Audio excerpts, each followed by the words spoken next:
সবাইকে আমন্ত্রণ জানাচ্ছি বিডি লাইভ 24 নিউজে।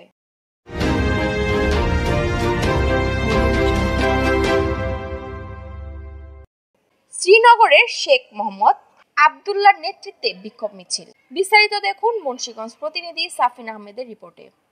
শ্রীনগরের শেখ মোহাম্মদ আবদুল্লাহর নেতৃত্বে বিক্ষোভ মিছিল। দেশব্যাপী বিএনপির বিরুদ্ধে ষড়যন্ত্র ও অপপ্রচারের প্রতিবাদে শ্রীনগরে বিক্ষোভ মিছিল ও প্রতিবাদ সভা অনুষ্ঠিত হয়েছে। শুক্রবার বিকেলে শ্রীনগর উপজেলা বিএনপি ও অঙ্গ সংগঠনের উদ্যোগে কলেজ গেট এলাকা থেকে বিশাল একটি বিক্ষোভ মিছিল বের হয়। মিছিলটি উপজেলার প্রধান সড়ক প্রদক্ষিণ শেষে শ্রীনগর ছোনবাড়ি এলাকায় এসে শেষ হয়।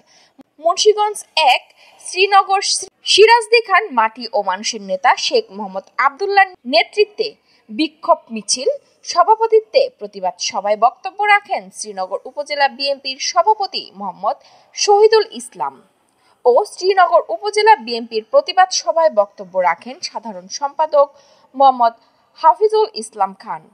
উপস্থিত ছিলেন সহসভাপতি আশরাফ হোসেন মিলন, যুগ্ম সাধারণ সম্পাদক জরুল ইসলাম মামুন, সাংগঠনিক সম্পাদক ফারুক মোড়ল, জেলা স্বেচ্ছাসেবক দলের সাধারণ সম্পাদক মোহাম্মদ সিদ্দিক মোল্লা, উপজেলা যুব দলের আহ্বায়ক জয়নাল আবেদিন জেমস, সদস্য মামুনুর রশিদ মামুন, যুগ্ম আহ্বায়ক খাদিমুল ইসলাম অপমিতা, উপজেলা স্বেচ্ছাসেবক দলের আহ্বায়ক ফয়সাল আহমেদ রনি, সদস্য সচিব মোহাম্মদ রোজিন, উপজেলা ছাত্র দলের সভাপতি আশরাফুল ইসলাম শুভ, সাধারণ সম্পাদক মোহাম্মদ ইমন,